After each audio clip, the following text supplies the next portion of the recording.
palagay niyo, sir, sino yung dapat ma-impeach sa kanilang dalawa or matanggal? Sara, ma'am. Kasi di pa niya sinasagot yung ano niya, ma'am eh. Yung confidential fund sa DepEd saka Office of the Vice President. Dapat ma-impeach. Siyempre ito. Bongbong. Bakit, sir? Sa kanya nakatutok lahat ng mga kurap eh. Eh dito wala namang ganong kurap eh. Kung meron man to, napakaliit naman eh. Dapat ang nahabol eh. Kasi nandito yung pinaka main eh. So, Tama na. naniniwala kayo, sir, may kinalaman sa Paleco? Eh yung mga pinsan eh. Tapos mga kaalyado. Eh sino paniniwalaan mo? Hindi mo nung pwede. Siyempre siyang pinaka higher eh. Huling pirma kumbaga eh. Sino pang mas mataas sa kanya? Wala na. Eh parang doon na rin tayo yung nakasandal. Siyempre si Marcos. Kitang-kita naman eh. Lalong tumaas yung mga bilihin natin ngayon. Sara. Bakit, Sarah? Eh wala naman siyang ginagawa eh. Magmula naman nung naging Department of Education siya, wala siyang gawa. Diba? At least ito, hindi ako makabongbong ha, pero at least sa health ngayon ng Pilipinas, maganda yung kanya nagagawa. Kaya impeach na yan. Kasi ngayon may impeachment, di ba, sir? So, sino yung sa tingin nyo yung dapat matanggal? Isulid ako eh. Sara, kahit na taga-norte ako, siyempre ito. BBM. Kasi mahirap magsalita na ano, ba... Meron, sir, bakit gusto nyo siyang alam niya rin sagot dyan sa tanong niya eh. Nakikita naman natin. Wala lang akong malita. Pero marami malita dyan. Nagtitinda, di ba? Marami. Oh, yun lang. Ang ibig ko sabihin. Di ba? Tapos, 1 million lang yung inaano sa kanya. Eh bakit hindi hanapin yung billions na malita? Siya. BBM mo. Bakit? Oo. Bakit mo? Ay, sa nangyayari sa atin, tingnan mo, lahat tumataas. Hindi lang bigas ang tumaas, pati gas na. Hindi niya mapigilan ang pagtaas. Dapat may kapangyarihan nga siya na ibaba yung presyo eh. Wala eh. Ano ko, ano sir. Dahil ang dami na po ninakaw. Ang una po, yung mga kawanan po na plato, wala naman po ganong kawanan. Yun po. Si Bangag. Bangag, bakit ko? Ha? Yun nga, kasi bangag siya eh. Saka hindi siya karapat dapat na maging presidente. Eh, wala siyang pakialam sa mga komunidad. Si BBM po? Oo, ayaw ko yan. Bakit po? Ayaw ko yung patakaran niya.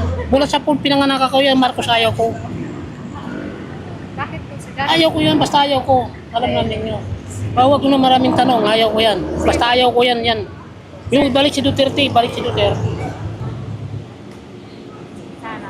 Oh, Bakit po? Bakit po, Mami? eh, may dati na siyang kaso eh.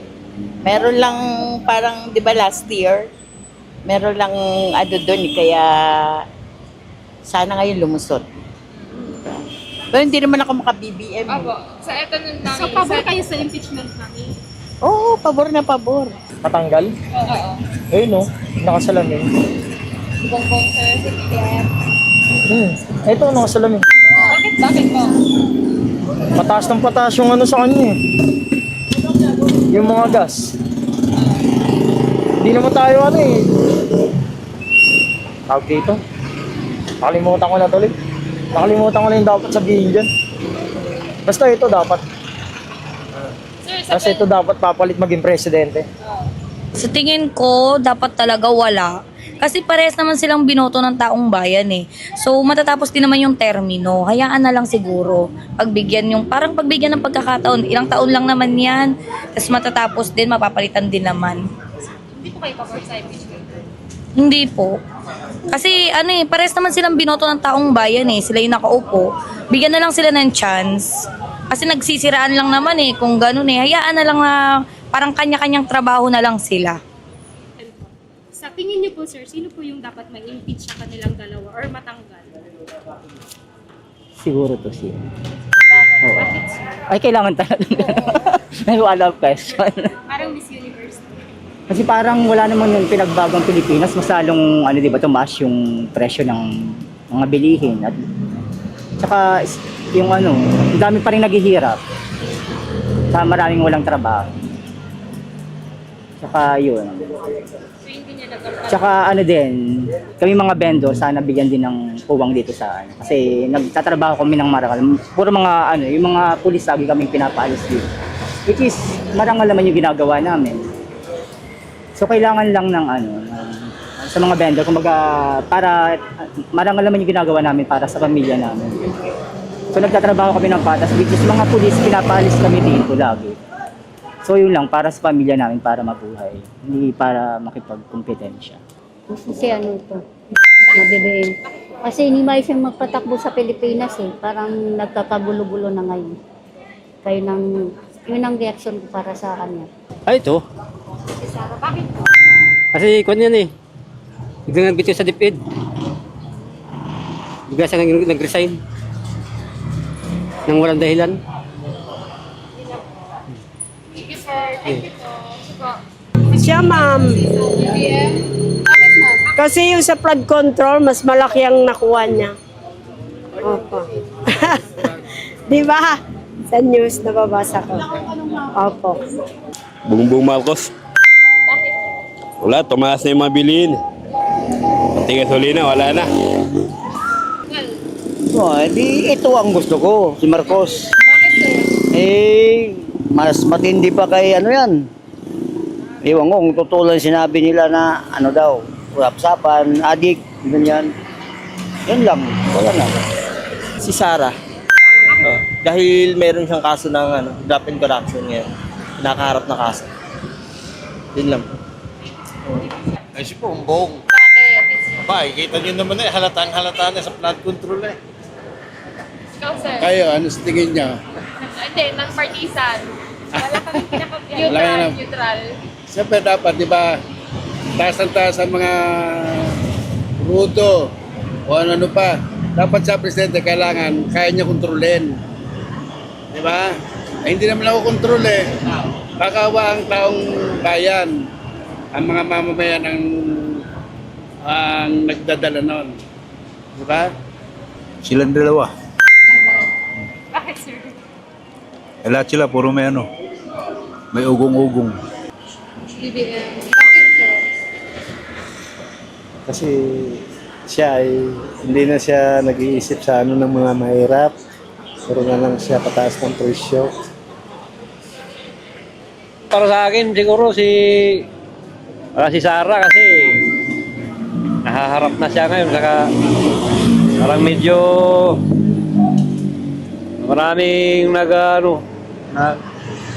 nag-endorso ng pag-invest sa kanya. Kasi wala naman kasi siyang maayos na trabaho. Saka pagkita ng tamang mga mga salin, mga Ay, ito. Si Sara po. Bakit po? Naman nakasampa na yun eh. Pag hindi ka magnanakaw, hindi ka takot ma-impeach. Ganun lang yun. ma-impeach? Ito na lang. BBM na lang. Bakit niyo siya gusto Wala. Hindi naman sa akin na ma-impeach. Wala talaga eh. Mahina eh. Basta para sa akin lang. Wala lang. Mas gusto ko yung dati. Basta mas gusto ko yung time ni Duterte. Mas tahimik eh. Yung ito po, BBM. Bakit? Lahat po nagtaasan eh. Bago po siya pumasok, sabi niya, bababang mga bilihan. Lalo pong tumaas. Mga bilihin. Yun lang po. Ay, ito. Kaya minsan palang okay lang yun. Okay lang magsalita. Para bang mas papuro sa sa mas saka maraming mga anomalya. Si BBM po. Bakit si BBM? Kasi yung patakaran niya, pangit sa bansa. Si BBM. Bakit po si BBM? Ano po? Mahina po. Tingin niyo dapat ma-impeach. Si Bongbong Marcos. Bakit po? Kasi hindi tama yung ginagawa niya. Si Bongbong. Bakit si Bongbong? Wala naman siya nagagawa sa bayan natin eh. Puro lang pahirap.